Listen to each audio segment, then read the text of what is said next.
నేను ఒక మాట చెప్తాను, వింటారా? ఒక మనుషుడు అంధకార సంబంధమైన అధికారంలో ఉంటే అట్టి మనుష్యుణ్ణి మానవ ప్రయత్నాలతో మనము సాధు చెయ్యలేమని గ్రహించాలి. అర్థమైంది నాన్న? 40 దినాలు ఉపవాసం పెట్టి గుడ్డ వేసుకొని కూర్చో, నీ గుడ్డ తడుస్తుంది అంతే. నిజం చెప్తున్నా. అంధకార సంబంధమైన అధికారంలో ఉన్నాడు వాడు. అంధకార సంబంధమైన అధికారంలో ఉన్న మనుషుడు వాడి నివాసం సరైందిగా ఉండదో. పెళ్ళం బిడ్డలు ఉన్న చోట ఉండడు చెప్తున్నాను. వాడి నివాసం మంచిది కాదు. రోజుకు ఒక చోటు ఉంటాడు, చూసుకోండి వెళ్ళి. వాడి నివాసం మంచిది కాదు. రెండో, అంధకార సంబంధమైన అధికారంలో ఉన్నవాడు తనకు తానే హాని చేసుకొని ఆఖరికి పోతాడు. 2, 3, వాడిని సాధుపరచాలని మనం ఎంత ట్రై చేసినా మన వల్ల కాదు. అక్కడ చూడండి, ఏ మనుషుడు వాడిని మాట్లాడరే, ఎవడి వల్ల అయిందా? ఎవడేమైనా చేయగలిగాడా? ఎవడైనా మార్చగలిగాడా? అమ్మ మార్చగలుగుద్దా? బాబు మార్చగలుగుతాడా? ఎవడి వల్ల అవుతుంది? ఎవడి వల్ల కాదు. పరిశుద్ధాత్మ దేవుడు మాట్లాడుతున్నాడు నీతో. ఈ అంధకార సంబంధమైన అధికారంలో ఉన్నవాడు తన నివాసం బాగోలే. 2, తన శరీర కార్యాలు తను హాని చేసుకున్నాడు. 3వది, ఎవడు వాడిని సాధుపరచలేకపోయాడు. 3. ఇక వీడిని గురించి మరొక మాట చెప్పాలని ఆశపడుతున్నా. చూడండి, పరిశుద్ధ గ్రంథంలో నుండి 6, 7 వచనాలు. వాడు దూరం నుండి యేసును చూచి పరిగెత్తుకొని వచ్చి ఆయనకు నమస్కారం చేసి. చూడండి, ఎవడు? అంధకార సంబంధమైన అధికారులు ఉన్నవాడు, అపవిత్రాత్మ ఆధీనంలో ఉన్నవాడు యేసును చూశాడు. చూడగానే పరిగెత్తుకొచ్చాడు, ఆయనకు నమస్కారం చేశాడు. యేసు రక్షకుడా, సర్వోన్నతుడు అయిన దేవుని కుమారుడా. ఎవడండి అనేది?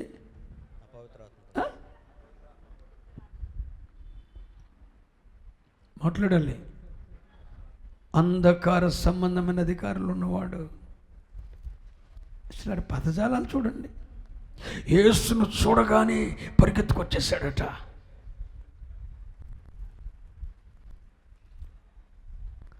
నమస్కారం చేశాడట. యేసు రక్షకుడా, బా, రక్షకుడిని ఒప్పుకుంటున్నాడు. సర్వోన్నతుడైన దేవుని కుమారుడా అంటున్నాడు. అంటే సర్వోన్నతుడైన దేవుని కుమారుడా అంటే అర్థం ఏంటి? మనుష్య కుమారుడా అంటే ఏంటి? మనిషే.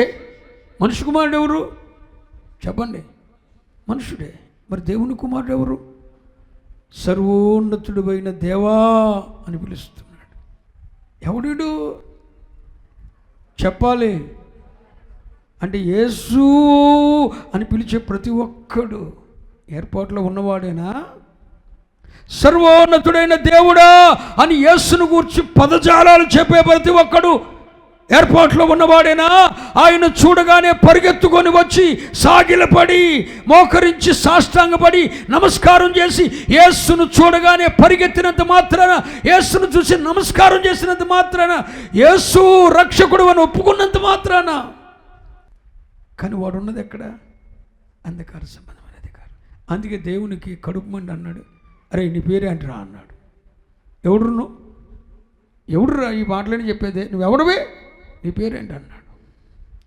అందుకే అసలు ఈడెవడు అని చెప్పడానికే దేవుడి మాటలు చెప్పింది. స్తోత్రం చెప్పండి. ఇప్పుడు ఈ అంధకార సంబంధమైన అధికారులు ఉన్నవాడు యేసును చూడగానే ఏం చేశాడు చెప్పాలి? పరిగెత్తుకొచ్చాడు, నమస్కారం చేశాడు. యేసు అని దీర్ఘం తీసి మాట్లాడాడు. రక్షకుడా అని అరిచాడు. 4, సర్వోన్నతుడైన దేవా అన్నాడు. ఇవన్నీ అన్నాడు. యేసయ్య అన్నాడు, నీ పేరేంటి అన్నాడు. అంటే అర్థం ఏంటి? ఇవన్నీ పలికేవాడు ఎవడో మనకు తెలవాలని దేవుని అర్థం, దేవుని మనసు అక్కడ. ఒరే ఈడు యేసు అనేవాడు ఎవడో తెలుసా? నన్ను రక్షకుడా అని సంబోధిస్తున్న వీడు, సర్వోన్నతుడైన దేవుడా అని పలుకుతున్న వీడు, నాకు నమస్కారం చేస్తున్న వీడు, నన్ను చూడగానే పరిగెత్తుకొస్తున్న వీడు ఎవడు? అపవిత్రాత్మ ఆధీనంలో ఉన్నాడు, అంధకార సంబంధమైన అధికారులు ఉన్నవాడు. వాడి నివాసం బాగోలా, వాడి నివాసం సరైంది కాదు. వాడిని తల్లి చెల్లి అన్న తమ్ముడు అక్క తండ్రి ఎవడు మార్చలేకపోయాడు, ఎవడు మార్చలేకపోయాడు. తన శరీరంలో నుండి పుట్టుకొచ్చిన ఇచ్చలతో కోరికలతో తన దేహమునకు తానే గాయపరుచుకుంటున్నాడు. యేసును చూడగానే పరిగెత్తుకొచ్చేస్తున్నాడు. అమ్మ బాబాయ్, ఇలాంటి వాళ్ళు లేరా? చెప్పరే. వాళ్ళ నివాసం బాగోదు, వాళ్ళ నివాసం సరైనదిగా ఉండదు. వారు తమ శరీర కార్యాలతో ఇచ్చలతో కోరికలతో తమ దేహం అనే దేవుని ఆలయాన్ని గాయపరుచుకుంటూ ఉంటారు. వారి తల్లి కానీ తండ్రి కానీ అన్న కానీ తమ్ముడు కానీ అక్క కానీ అన్నదమ్ములు కానీ రక్త సంబంధికులు కానీ దైవజనుడు కానీ వాడిని ఎవరిని మార్చలేడు, ఎవరిని వాడిని సాధుపరచలేడు. ఇలాంటి వాడు మళ్ళీ చూడంగానే, ప్రభుని చూడగానే పరిగెత్తుకొచ్చేస్తాడు, పరిగెత్తుకొచ్చేస్తాడు, నమస్కారం చేస్తాడు. చాలా వినయం. డేట్ మేషర్ గారు అంటాడు, చచ్చిపోయి ఎక్కడున్నాడు మరి, ఎక్కడున్నాడంటే మరి ఎక్కడున్నాడో తెలియదు. పెద్దోడుగానే మాట్లాడు. అతి వినయం ధూర్త లక్షణం అనేవాడు. అప్పుడు నాకు అర్థమయ్యేది కాదు ఆయన చెప్పే మాట, ఏంటి ఆయన చెప్తున్నాడు అనుకునే. అంటే అతి వినయంగా నటించే వాళ్ళని ఎక్కువ నమ్మొద్దు సాల్మనయ్య గారు అని చెప్పాడు. అది నాకు ఇప్పుడుకి అర్థమైంది. స్తోత్రం చెప్పండి. హల్లెలూయా.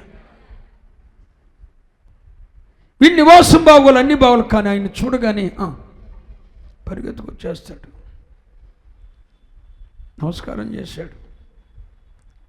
పైకి ఇంకేం చేశాడు? యేసు రక్షకుడు అని ఒప్పుకుంటున్నాడు, సర్వోన్నతుడైన దేవుడు అని ఒప్పుకుంటున్నాడు.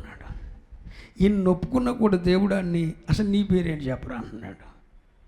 వాడన్నాడు చేనా అన్నాడు. సేన అంటే మధ్యన పెద్ద బ్యాచ్ అన్నాడు. అంతే, మేము అనేకులము అని చెప్పాడు. ఎంతమంది అంట? అనేకులం, అనేకులం. అంటే ఒక అంధకార సంబంధమైన అధికారంలో ఉన్నవాడు కూడా ప్రభుని చూసి పరిగెత్తుతాడు, నమస్కారం చేస్తాడు, రక్షకుడని ఒప్పుకుంటాడు, ఆయన సర్వోన్నతుడైన దేవుడిని ఒప్పుకుంటాడు. ఎందుకంటే ఆ పడిపోయిన దేవదూతలకు ఆయన ఎవరో తెలుసు. దెయ్యములు దేవునిని గూర్చి ఒప్పుకుంటున్నాయి, దెయ్యములు ప్రభు అయిన యేసుక్రీస్తుని గూర్చి ఒప్పుకుంటున్నాయి ఆయన దేవుని కుమారుడు. నువ్వు ఒప్పుకునేదేంటి? ఒప్పుకున్నాయి, ఒప్పుకున్నాయి, ఒప్పుకున్నాయి. చూడండి పరిశుద్ధ గ్రంథంలో నుండి, దేవుని కుమారుడా నాతో నీకేమి, నన్ను బాధపరుచుకోమని దేవుని పేరిట నీకు ఆనపెడుతున్నానని బిగ్గరగా కేకలు వేశాను. ఎందుకనగా ఆయన అపవిత్రాత్మ ఈ మనుషుని విడిచిపోమ్మని వానితో చెప్పాను. చదువునాన్న. మరియు ఆయన నీ పేరేమని వాడిని అడుగగా వాడు నా పేరు సేన ఏలయనగా మేము అనేకులమని చెప్పి తమ్మును ఆ దేశంలో నుండి తోలివేయవద్దని ఆయనను మిగుల బతిమాలుకొనెను. అక్కడ కొండ దగ్గర పందుల పెద్ద మంద మేయుచుండెను గనుక ఆ పందులలో ప్రవేశించున్నట్లు మమ్మును వాటి యొద్దకు పంపమని ఆ దయ్యములు ఆయనను బతిమాలుకొనెను. యేసు వాటికి సెలవీయగా ఆ అపవిత్రాత్మలు వానిని విడిచి పందులలో ప్రవేశించెను. దేవునికి స్తోత్రం చెప్పండి. వీడి నివాసం బాగోల, తన శరీరంలో పుట్టిన ఇచ్చలతో తను తానే గాయపరుచుకుంటున్నాడు. ఎవడు వాణ్ణి సాధుపరచలేకపోయాడు, మార్చలేకపోయాడు. ప్రభుని చూసి వణికిపోతున్నాడు, పరిగెత్తుతున్నాడు, నమస్కారం చేస్తున్నాడు. కానీ నాతో నీకేంటి అని అడిగిన తర్వాత ఇక్కడ చూడండి, నేను ఒక మాట చెప్పాలనుకుంటున్నా. ఈ అపవిత్రాత్మ పట్టినవాడు ప్రభుని కూర్చొని చెప్పుకున్నాడు. ప్రభు అడిగాడు, నీ పేరేంటని. వాడన్నాడు, నా పేరు సేన. అంటే మేము అనేకులు. ఎందుకు ఆ మాట ప్రభు అడిగారంటే, యేసు అని పలికినోడు ఎవడు, సర్వోన్నతుడైన దేవుడు కుమారుడు అని చెప్పినోడు ఎవడు, యేసయ్యను చూసి పరిగెత్తుకొచ్చింది ఎవడు, నమస్కారం చేసింది. ఇదంతా వాడు కాదురా బాబు, వాడిలో ఉన్న అంధకార సంబంధమైన అధికారం, అపవిత్రాత్మ ఇదంతా చేసింది. అంటే మనం గ్రహించవలసింది ఏంటంటే, నేను మొదట ప్రసంగం స్టార్ట్ చేసినప్పుడు ఒక మాట చెప్పాను. దేవుడు జీవము గల దేవుని సంఘం అనే పొలములో శ్రేష్టమైన గోధుమలు నాటాడు. ఈ శ్రేష్టమైన గోధుమలన్నీ మొలిచి ఎదిగి ఫలించి దేవుని రాజ్యానికి పనికి రావాలి. అందుకే శ్రేష్టమైన గోధుమలు జీవము గల దేవుని సంఘం అనే పొలంలో నాటాడు. కానీ సైతానుగాడు ఏం చేశాడు, అదే పొలంలో గురుగులు నాటాడు. అంటే అవి కూడా గోధుమలాగానే ఉంటాయి, నాటాడు. ఇప్పుడు గోధుమలతో పాటు అచ్చం గోధుమ మొక్కలాగానే పెరుగుతుంది. ఏంటి, గురుగు. గోధుమ కంకిలాగానే ఉంటుంది గురుగు కంకి. అది వేరు ఇది వేరు అన్న సంగతి. కానీ పంట వచ్చిన తర్వాత అవి గురుగులు అన్న సంగతి అర్థమవుతుంది. ఇప్పుడు ఈ గోధుమలతో పాటు సాతాను విత్తిన ఈ గురుగులు కూడా సంఘములో పెరుగుతున్నాయి. వీళ్ళందరూ ఎవరంటే అంధకార సంబంధమైన అధికారంలో ఉన్నవారు.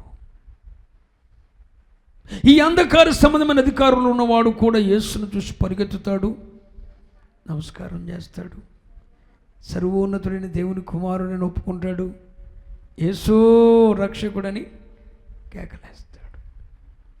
అంటే అర్థం ఏంటంటే, జీవమైన యేసుక్రీస్తును కలిగిన వాడు చేసే పనులు ఇంచుమించు అంధకార సంబంధమైన అధికారములు అపవిత్రాధీనంలో ఉన్నవాడు కూడా చేస్తాడు. పెద్ద తేడా ఏముండదు.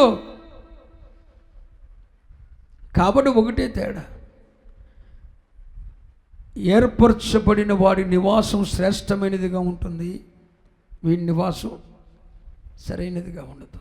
సాతాను ఆధీనంలో ఉన్నవాడి నివాసం సరైనదిగా ఉండదు. ఏ పూట ఏ గడియలో ఎక్కడ నివసిస్తాడో తెలియదు వాడికి.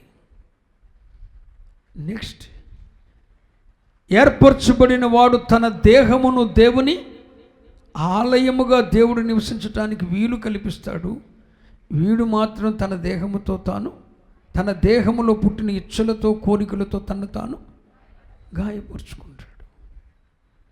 ఈ ఏర్పాట్లో ఉన్నవాడిని దైవ సేవకుడు సాధుపరచగలడు, కంట్రోల్ చేయగలడు ఈ గోధుమల్ని. కానీ వీడిని మాత్రం సాధుపరచలేడు. ఎవడు మార్చలేడండి, ఎవడి వల్ల కాదండి, మార్చలేం. ఆదాముకు పుట్టిన ఇద్దరిలోనే కయ్యను దుష్టుని సంబంధి,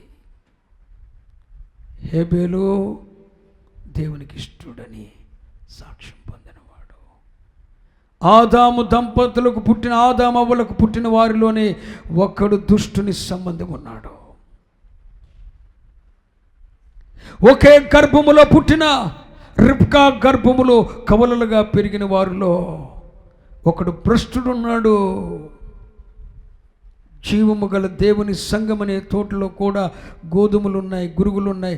రిబ్కా గర్భములో 2 జనాంగాలు ఉన్నట్లు ఏర్పరచబడిన వారు ఉన్నారు, భ్రష్టులు ఉన్నారు సంఘంలో. అంధకార సంబంధమైన అధికారంలో ఉన్నవారు ఉన్నారు. కానీ అంధకార సంబంధమైన అధికారం ఉన్నవాడిని ఎవడు సాధుపరచలేడు, ఎవడు సాధుపరచలేడు. తను తాను గాయపరుచుకుంటూనే ఉంటాడు. తన నివాసం సరైనదిగా ఉండదు. వాడి నిస్సహాయ స్థితిని చూశాడు దేవుడు.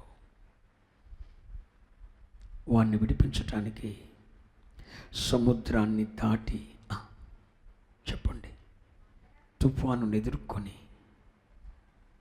సముద్రాన్ని దాటి తుఫానుని ఎదుర్కొని వాడి వద్దకు వచ్చాడు. వాడిలో ఉన్న అపవిత్రాత్మలను చూశాడు. పైకి మాత్రం అపవిత్రాత్మ ఒక్కటే అన్నట్టుగా కనబడుతుంది. కానీ వాడిని అడిగితే చెప్తున్నాడు, మేము అనేకులం. అంటే అర్థం చేసుకోండి, ఎవడైతే శరీర కోరికలతో, తుచ్చమైన అభిలాషలతో దేవుని దేవాలయమైన ఈ దేహాన్ని పాడు చేసుకుంటాడో వాడిలో దయ్యము కాదు, దయ్యములు నివసిస్తాయి. అపవిత్రాత్మ కాదు, అపవిత్రాత్మలు నివసిస్తాయి. ఒక్క దయ్యము కాదు, చాలా అనేకులు నివసిస్తాయి. చూడండి, ఒక్కళ్ళో ఎన్ని దయ్యాలు ఏంటి? ఒక్కళ్ళో ఎన్ని దయ్యాలు? ఏరా అంటే, ఎవడురా నువ్వు, నన్ను అడున్నావు, సర్వోదరి ఎవడు నువ్వు, ఎవడు అని అంటే మేము అనేకులు. అంటే ఒక్కళ్ళో ఎన్ని దయ్యాలు ఉన్నాయో చూడండి. అంటే మీరు అర్థం చేసుకోవాలి, నీలో ఎవరున్నారో నీకు అర్థం కావట్లేదు. నిన్ను గెస్ చేయటం చాలా ఈజీ. ఎవడైనా తన రాళ్ళతో తన దేహాన్ని గాయపరుచుకుంటున్నాడు అంటే శరీర సంబంధమైన కోరికలతో తినగూడంది తిని, త్రాగగూడంది త్రాగి, చెయ్యగూడంది చేసి, ఈ దేవాలయము, దేవునికి దేవాలయమైన ఈ దేహాన్ని ఎవడైనా పాడు చేస్తున్నాడు అంటే వాడు ఖచ్చితంగా అంధకార సంబంధమైన అధికారంలో ఉన్నాడు, చీకటి శక్తుల ఆధీనంలో ఉన్నాడు, అపవిత్రాత్మల ఆధీనంలో ఉన్నాడు. ఇంతకు మించి గ్రహింపు ఏం లేదు. వాడిని ఎవడు మార్చలేడు.